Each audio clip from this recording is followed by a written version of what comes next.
교과서 102쪽 가보개혁을 공부하겠습니다. 여기서도 선생님의 특급 필기를 가지고 공부를 하겠습니다. 가보개혁이라고 하는 것은 1894년 6월부터 1896년 2월까지 1년 6개월 동안 진행된 정치, 경제, 사회면에서 봉건적 질서를 타파하는 일대 근대적 개혁이다. 이렇게 정의할 수가 있습니다. 가보개혁은 크게 이제 이 가보년 1894년과 을미년 1895년으로 나눌 수가 있는데요. 그래서 우리가 가보개혁을 가보을미개혁이라고도 이야기를 합니다. 자, 먼저 가보년의 상황을 좀 보도록 하겠습니다. 이 가보개혁은 이제 지난 시간에 배웠던 동학농민운동과 맞물려서 이제 돌아가는데요. 지난 시간에 배웠던 동학농민운동을 이제 복습하면서 가보개혁을 함께 말씀을 드리겠습니다. 1894년 1월 고부 지역에서 전봉준을 비롯한 동학교도들이 고부 농민봉기를 일으켰죠. 그랬는데 안핵사 이용태의 탄압으로 인해서 3월 달에 정식으로 이제 이 봉기를 하는데 이게 이제 1차 봉기라고 얘기를 했습니다.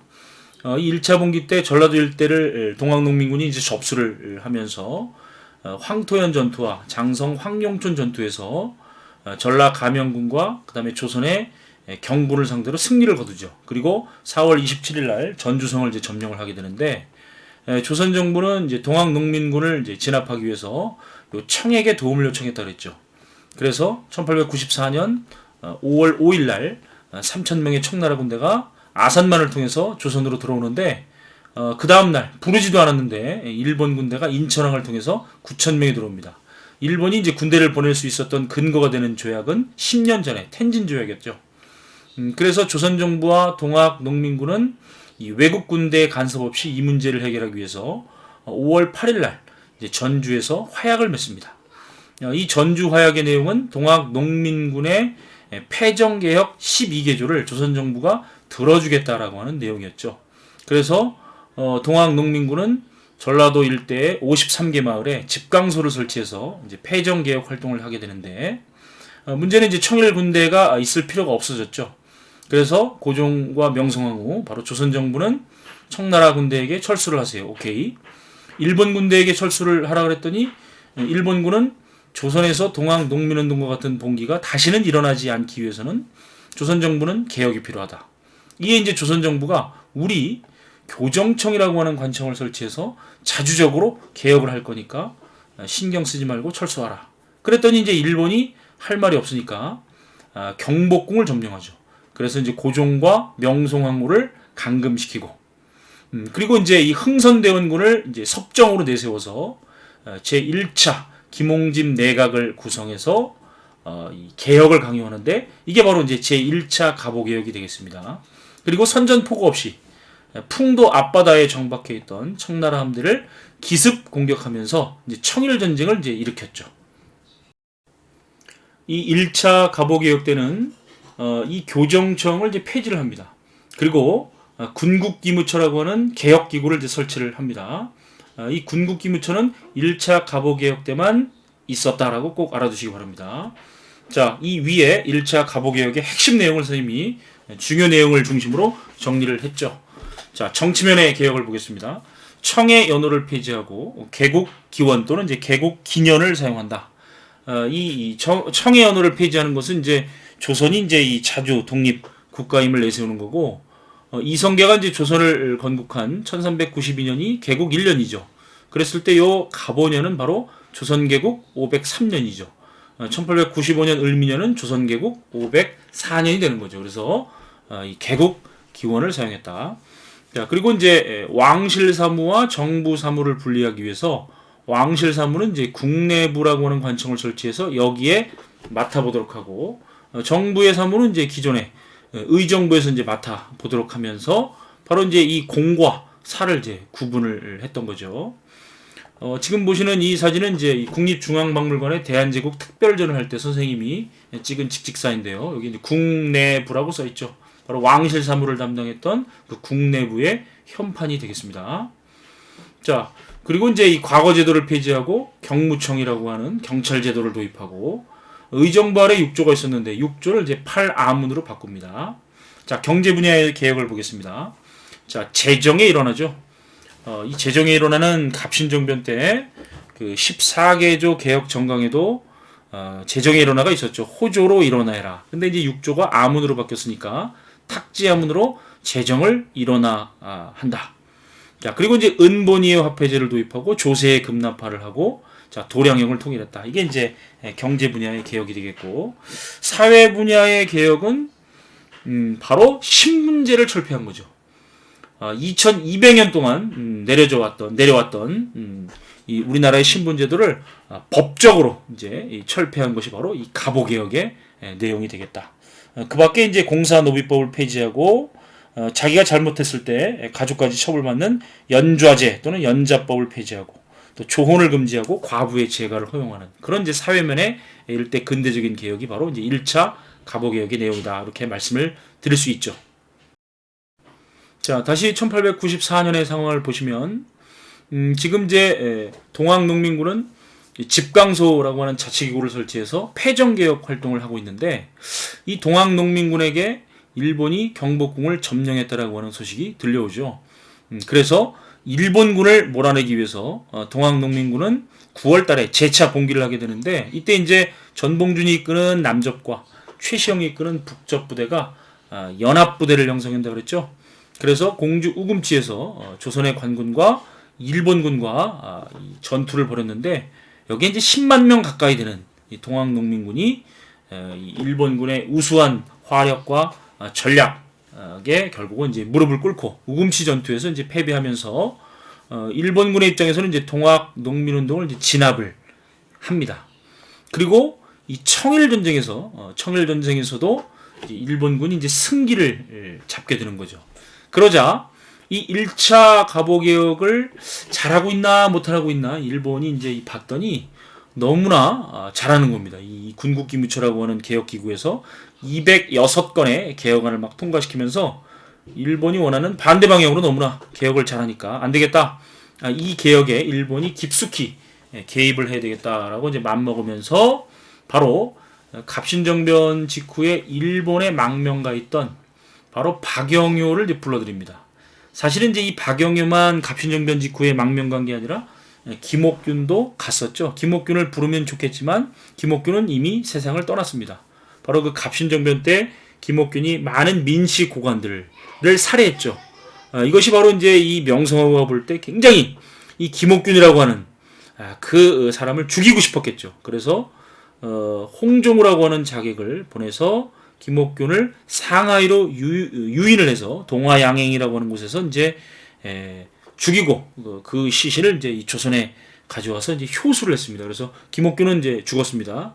김옥균 다음에 누굽니까? 박영효죠. 그래서 박영효를 불러들여서 김홍집과 짝을 맺어서 제 2차 김홍집 박영효 연립내각을 구성하고 그리고 이제 2차 김홍집 박영효 연립내각이 실시한 개혁이 차수로는 이제 2차죠. 그래서 2차 갑오개혁을 이제 하게 되는 겁니다. 이때 이제 흥선대원군, 얼굴마담 흥선대원군을 이제 쫓아냅니다. 그리고 이제 이 군국기무처도 폐지를 하고 고종으로 하여금 이 갑오개혁의 정신이 담긴 홍범 14조를 이제 반포를 하게 합니다. 자, 2차 갑오개혁의 핵심 내용들을 좀 보겠습니다. 지방관의 권한을 축소했죠. 조선시대의 그 관찰사나 수령들은 행정권, 사법권, 군사권을 가지고 있는 지방에서 정말 막강한 권력자였습니다. 그래서 행정권만 남겨두고 사법권과 군사권을 이제 없애버렸다. 그래서 이제 이 사법권이라고 하는 것은 법을 행사할 수 있는 권한인데 이제 재판소라고 하는 근대 재판소를 설치해서 사법권을 이쪽으로 넘기고 군사권도 이제 이 배제를 하게 되는 거죠. 지금 이제 우리 그 제천시장이나 뭐 충주시장 같은 사람이 사법권이나 군사권을 가지고 있지는 않죠. 오로지 행정권만 가지고 있죠. 그 다음에 고종이 교육으로서 나라를 바로 세우겠다라고 하는 왕의 명령서죠. 교육 입국 조서를 반포해서 소학교, 중학교, 외국학교, 사범학교 이러한 이제 근대 학교를 이제 설립을 하게 됩니다. 그리고 이제 재판소의 설치는 이제 좀 전에 말씀을 드렸고 여기 이제 1차 개혁 때 6조를 8아문으로 바꿨는데 이 8아문이 이제 다시 7부가 됩니다. 그래서 여기 있는 탁지아문이 이름이 뭘로 바뀔까요? 탁지부가 됩니다. 그리고 이제 조선의 지방행정구역은 8도죠. 팔도 사발면도 있는데 팔도 비빔면도 있고 그 팔도를 이제 23부로 개편하는 것도 이게 이제 2차 갑오개혁이다 이렇게 말씀을 드릴 수가 있습니다. 자, 1895년이 을미년입니다. 을미년의 상황을 보도록 하겠습니다. 청일전쟁에서 누가 승리했습니까? 바로 일본이 승리를 하게 됩니다. 자, 이 청일전쟁을 마무리 짓는 조약을 이제 일본의 그 혼슈로 들어가는 관문인 시모노세키라고 하는 도시가 있습니다. 야마구치현 시모노세키인데 이 시모노세키에서 청나라의 북양 함대를 이끌었던 이홍장과 일본의 이토 히로부미가 시모노세키 조약을 이제 맺게 되는데 이 시모노세키 조약의 핵심 내용은 청나라가 일본한테 졌으니까 일본에게 전쟁 배상금 2억 3천만 냥을 내놔라. 여러분들 2억 3천만 냥이라고 하는 것은 당시 일본의 국가 예산, 1년치 국가 예산의 4배, 청나라의 1년치 국가 예산에 해당되는 어마어마한 그런 돈입니다.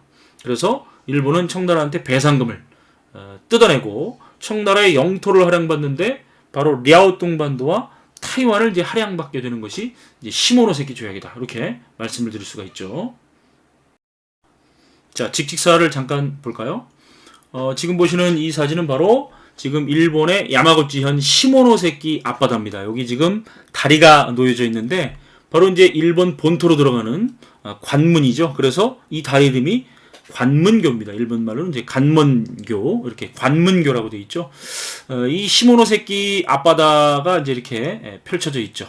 좁은 이제 해협인데, 지금 이제 이 시모노세키 앞바다는 선생님이 서 있는 이 비석은 바로 조선통신사 상륙지입니다. 조선통신사가 바로 요 시모노세키에 이제 이 뭡니까? 그 배를 타고 와서 잠시 이제 머물렀던 그런 이제 곳인데, 그래서 이제 이 시모노세키 조선통신사의 이제 상륙지 비석도 있고요. 그리고 이제 그 앞에 여기 보면 이제 이 아까마 신궁이라고 하는 이제 이 천황가의 위패를 모시는 사원을 우리가 신궁이라 부르죠. 일반적인 어떤 그 신토의 사원은 이제 우리가 신사라 부르는데 천황가의 위패를 모시면 이제 신궁이라고 부르는데 이 아까마 신궁은 이제 뭐냐면 여러분들 이제 그냥 여담이지만 나중에 이제 일본사에 관심 있는 사람들은 이제 좋아하는 얘기인데 일본은 이제 이 1185년에 이제 최초의 막부인 가마쿠라 막부가 이제 수립이 됩니다.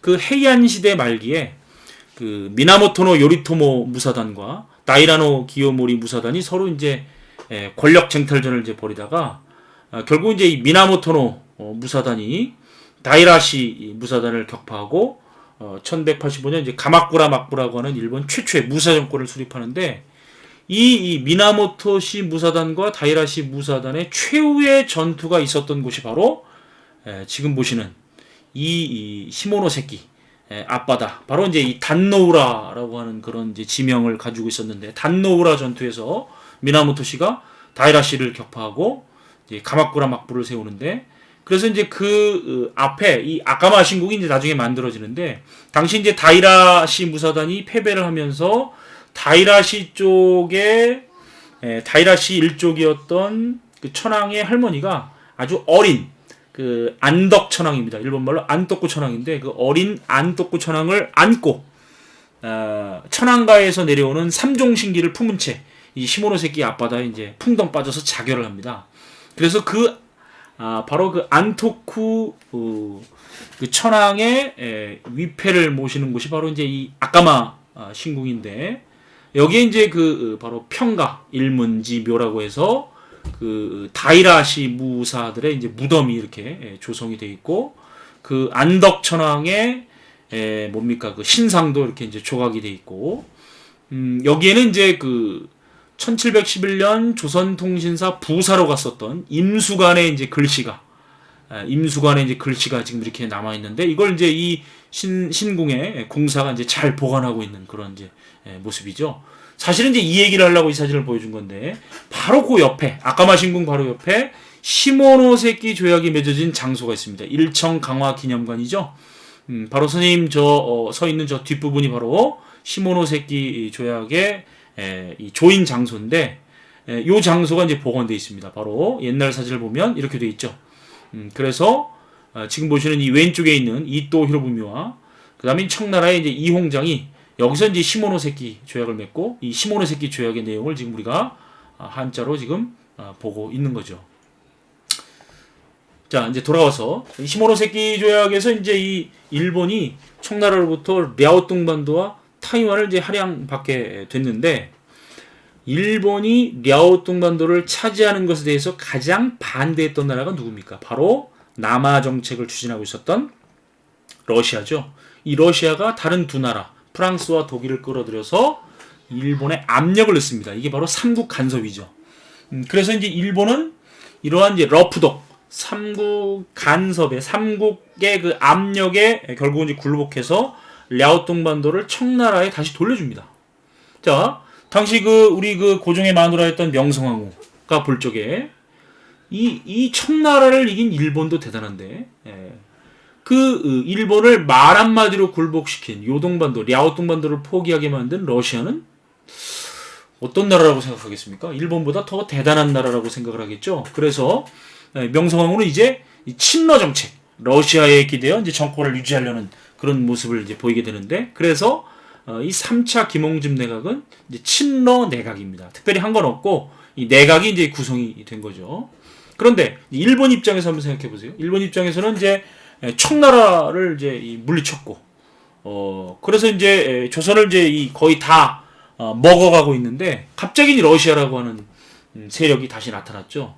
그래서 그 친러 정책의 우두머리였던 명성황후를 시해하는 사건을 일으키죠. 바로 그게 1895년에 을미사변이죠. 일본 자객들과 낭인들을 동원해서 그 경복궁 오코루라고 하는 곳에서 이제 명성황후를 시해를 합니다. 그리고 그 직후에 이제 4차 김홍집 내각은 결국 이제 일본의 간섭하에 만들어진 친일 내각이죠. 그래서 이 4차 김홍집 내각이 이제 다시 한번 이 개혁을 추진하는데 이게 차수로는 3차 개혁이죠. 그런데 보통 이해의 간지를 따서 이거를 이제 을미개혁이라고 이제 우리가 더 흔히 부르게 되는 겁니다. 자, 이 을미개혁의 내용을 이 밑에 이제 선생님이 써놨는데 좀 보도록 하겠습니다. 자, 을미개혁 태양력을 사용했다. 이 태양력은 양력입니다. 우리가 쓰는 지금 달력이죠. 그래서 우리나라는 1896년 1월 1일부터 양력을 쓰기 시작했고, 그 다음에 건양이라고 하는 연호를 이제 제정을 합니다. 그래서 1896년이 건양이라고 하는 연호를 처음 사용한 해입니다. 그런데 1897년 고종이 경운궁으로 이제 돌아와서 황제 자리에 오르고 대한제국을 수립하죠. 그래서 나약한 건양 연호를 버리고 자, 카리스마 넘치는 빛광자 무술 무자를 쓰는 광무라고 하는 연호를 이제 쓰게 되는데 1897년부터는 이제 광무입니다. 광무. 그래서 이제 건양은 96년 1년만 썼던 그런 연호고, 자, 중앙의 그 친위대, 그 다음에 지방의 진위대라고 하는 군대를 이제 강화시키고, 단발령, 머리를 자르라고 하는 명령이죠. 단발령을 이제 시행을 합니다. 그리고 갑신정변 때 중단되었던 우편 사무를 이제 재개를 합니다. 우편 업무를 이제 재개를 해서 1900년에는 우리나라도 이제 만국 우편연합에 가입을 해갖고 다른 나라와 편지를 주고받을 수 있게 되는 거고, 그 다음에 이제 종두법이라고 하는 것은 천연두를 접종하는 방법이죠. 이 천연두라고 하는 전염병은 당시에 걸리면 약도 없었습니다. 그래서 많은 사람들이 이제 죽게 되는데, 바로 이제 이 천연두를 접종하는 이 종두법을 이제 시행하는 것도 이제 을미개혁의 내용이 되겠다. 이렇게 이제 정리를 할 수가 있겠죠. 자, 그런데 바로 자, 지금 명성황후를 시해한 을미사변, 그리고 머리를 자르라고 하는 명령인 단발령, 여기에 항거에서 일어난 의병이 바로 을미의병이죠. 조선의 유생들이 볼 때 우리나라의 국모를 시해한 사건 도저히 참을 수가 없죠. 부모로부터 물려받은 머리카락 하나라도 자를 수 없다라고 하는 그 양반 유생들의 꼿꼿함, 결국은 이제 이 을미사변과 단발령의 항거에서 이제 을미의병을 일으키는데, 여러분들 춘천이 고향이 이제 유인석 선생이 있죠. 스승님들이 이제 돌아가시면서 제천에 내려옵니다. 그래서 제천시 봉양읍 공전 3리 장단마을이라고 하는 곳에서 창주정서라고 하는 서당을 짓고 이제 이 학생들을 이제 가르치고 있었는데, 바로 이 을미 사변과 단발령이라고 하는 사건이 일어나면서 이게 이제 더 이상 참을 수가 없죠. 그래서 결국 이제 이 자기 제자들과 농민들을 규합해서 이제 이 의병을 일으킵니다. 그래서 바로 충주 제천 지역의 친일파를 처단하고 일본군과 교전하는 그런 이제 활동을 하게 되는데, 그래서 이제 이 제천하면 생각나는 바로 의병장이 유인석 장군, 유인석 선생님이죠. 그래서 제천은 이제 의병의 고장이고, 바로 이 을미 의병의 출발점, 시작점이 바로 이제 제천이다. 이렇게 말씀을 드릴 수가 있습니다. 자, 사진을 좀 한번 보겠습니다. 자, 이분이 바로 누구시죠? 고종이죠. 최용신이라고 하는 19세기 화가가 그린 고종의 초상화입니다. 자, 이 고종의 얼굴을 한번 잠시 좀 보겠습니다. 자, 당시 고종의 마음은 어땠을까요? 자, 자기 아내인 명성황후를 일본 놈들이 죽여버렸죠. 또 나를 일본 어떤 놈이 나를 죽일까라는 걱정된 마음에 당시 고종은 독살당할까 두려워서 날 달걀과 캔에서 금방 딴 연유만을 먹었다 그러죠. 그래서 이렇게 이제 이 벌벌 떨고 있는 이 고종에게 이제 접근을 한 사람들이 바로 이완용, 그 다음에 이제 이범진, 그 다음에 이제 이 러시아 공사 베베르, 이런 친러파 인사들이 고종을 러시아 공사관으로 전격적으로 피신시키는 바로 이제 아관 파천을 단행하게 되는 겁니다. 이 아관이라고 하는 것은 러시아를 뜻하는 한자어가 아라사입니다. 아라사 공관의 줄임말이죠. 곧 러시아 공사관을 얘기하는 거예요. 파천은 임금이 거처를 옮기는 일을 바로 파천이라고 합니다. 그래서 이제 무서워서 벌벌 떨고 있는 이제 이 고종을 러시아 공사관으로 이제 옮겨 놓고, 그 고종은 이제 남해나라 공사관 지하실에서 한 방 두세 칸 정도를 이제 쓰면서 조금 이제 마음이 놓였던 것 같습니다. 그래서 바로 이 갑오을미 개혁을 중단시키게 되는 거고, 이 김홍집 같은 경우는 이제 군중들한테 돌 맞아 죽고, 어윤중 같은 사람은 이제 용인까지 도망갔다가 이제 역시 군중들한테 매 맞아서 죽고, 이제 이 개혁을 추진했던 인물들이 이제 대거 죽거나 이제 일본으로 이제 망명을 가게 되면서 이제 개혁이 중단되고, 그리고 이제 고종은 요 을미 의병 부대들에게 해산 권고 조칙을 이제 내리게 됩니다. 자, 직직사를 좀 볼까요? 바로 이제 이 고종이 머물렀던 구 러시아 공사관이 지금 서울시 중구 정동에 일부 건물이 좀 남아 있습니다. 여기 보면 러시아 공사관은 명성황후가 시해된 후 1896년 2월부터 1년간 고종이 나중에 이제 순종이 되는 세자와 함께 머물렀던 곳이다. 이 기간 동안 친일파 내각이 무너지고 친러시아적인 내각이 조직되었으며, 고종은 독립문 건설, 각종 도시 개조 사업, 파고다 공원 등 근대 국가 건설에 근간을 마련하기 위해 심혈을 기울였다. 이렇게 좋게 평가를 해놨는데, 바로 이제 선생님이 있고요. 저 뒤에 보이는 건물이 그 고종이 머물렀던 구 러시아 공사관이 되겠습니다. 지금 이제 일부 건물이 이렇게 남아 있죠. 여러분들도 한번 서울에 가면 한번 이 러시아 공사관을 한번 들려 보시기 바랍니다. 그리고 이제 고종의 마음을 한번 추체험을 한번 해 보시기 바랍니다. 자, 교과서로 좀 돌아와서 좀 추가적인 내용들 좀 써놨는데, 이게 이제 중앙에는 이제 6조가 8아문이 되고 1차 가보계획되죠. 2차 때는 7부가 되고, 지방은 8도가 23부가 이제 2차 가보계획 때 되는데, 나중에 이제 이 대한제국 때 광무개혁을 하면서 다시 23부는 13도로 이제 바뀌게 됩니다. 자, 필살기 필기입니다. 여러분들, 선생님이 이 벤 다이어그램을 좀 뜬금없이 지금 보여주게 되는데, 여러분들 이 갑신정변과 갑오개혁과 동학농민운동이 이렇게 있죠. 그래서 이제 A, B, C가 있는데, 이 A라고 하는 것은 갑신정변과 갑오개혁의 공통점이죠. 두 가지가 있죠. 바로 첫 번째는 청에 대한 사대관계를 폐지하라. 여러분들 그 갑신정변 때 14개조 개혁정강의 그 1조를 보면, 흥선대원군을 빠른 시일 안에 모셔오고 청에 조공하는 허례를 폐지할 것, 이렇게 되어 있습니다. 좀 이따 살펴보겠지만 홍범 14조 1조에 보면 청나라에 의탁하는 생각을 끊어버리고 확실히 자주 독립하는 기초를 확실히 세울 것, 이런 이제 문장이 나와 있죠.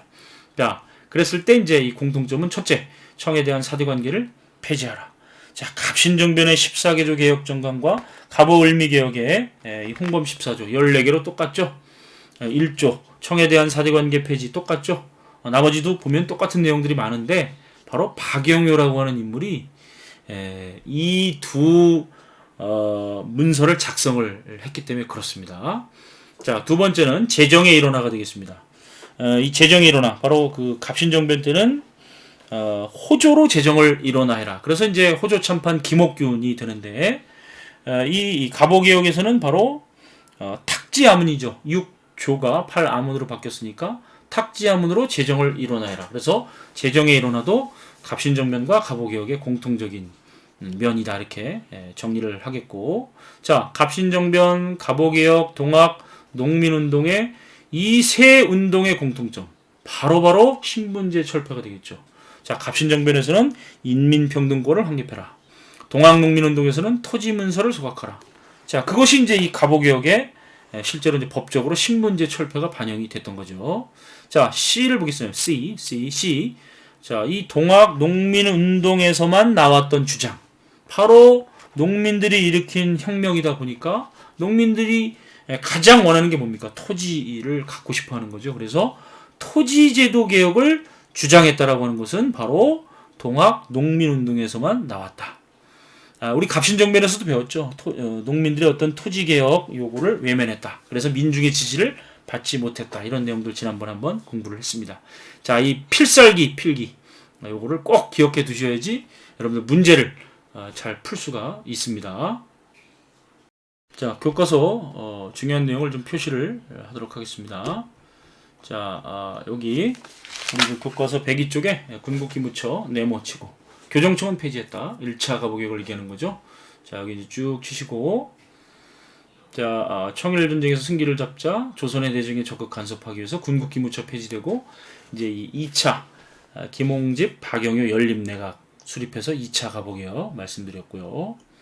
자, 청일전쟁에서 일본이 승리했죠. 그래서 이제 시모노세키 조약을 맺어서 일본이 랴오뚱 반도를 차지하게 되는데, 바로 러시아와 프랑스와 독일이 이제 삼국 간섭을 하게 돼서 일본이 랴오뚱 반도를 청에 반환하죠. 밑줄. 그리고 조선공사로 부임한 미우라 고로, 아주 나쁜 놈이죠. 을미사변 밑줄. 자, 그래서 친일 김홍집 내각이 이제 수립돼서 을미개혁 추진 밑줄. 자, 을미사변과 단발령칭 쭉 밑줄. 단발령칭에다가 네모를 좀 치기 바랍니다. 그리고 고정 밑줄 치고 러시아 공사관으로 피신한 사건 악완 파천이죠. 밑줄을 좀 치기 바라겠습니다. 자, 103쪽으로 넘어가면 이제 가보개혁의 구체적인 내용인데요. 선생님이 그 특급 필기에다가도 중요한 내용을 필기를 했습니다. 다시 한번 여기다가 네모를 좀 치겠습니다. 자, 1차 가보개혁인데요. 자, 청해연호 폐지, 개국기념 사용 네모, 국내부 설치 네모. 자, 재정기구를 탁지하문으로 일원화했다. 네모 치고. 그리고 이제 뭐 요 공사노비법 폐지, 연자법 폐지, 조언금지, 과부제가 허용. 그래서 요거는 그냥 신분제도 철폐라고 여러분들이 필기를 하겠습니다. 2차 가보게요. 자, 뭐 내각제를 시행했다. 8아문을 7부로 바꿨다. 8도를 23부로 개편했다. 자, 지방관에 관한 축소 네모치고 사법권과 군사권을 배제했다. 쓰시고요. 그 다음에 교육 입국조사 반포 네모치고 소학교, 중학교, 외국어학교, 사범학교를 설립했다. 그리고 재판소를 설치했다. 자, 3차 가보개혁은 을미개혁이라고 그랬죠. 건양연호 사용 밑줄 치고, 자, 중앙군 친위대, 지방군 친위대를 설치했고, 자, 단발령 실신 네모, 태양역 사용 밑줄. 자, 그 밖에 이제 종두법, 소학교 설치, 우편사무 재개. 자, 요 밑에 이제 그 가보개혁의 정신이 담긴 고종이 이제 2차 가보개혁 때 반포했던, 자, 홍범 14조 네모 치고 별표. 자, 중요한 내용 3가지만 좀 밑줄 쳐놓겠습니다. 바로 1조. 청에 대한 사대관계 폐지가 되겠죠. 그리고 이제 4조는 이제 국내부와 이제 의정부를 설치해서 왕실사무와 정부사무를 분리했다. 그리고 7조. 바로 이제 재정이 일어나죠. 탁지하문이죠. 탁지하문. 그래서 탁지하문으로 재정을 일어나했다. 이렇게 정리할 수가 있겠습니다.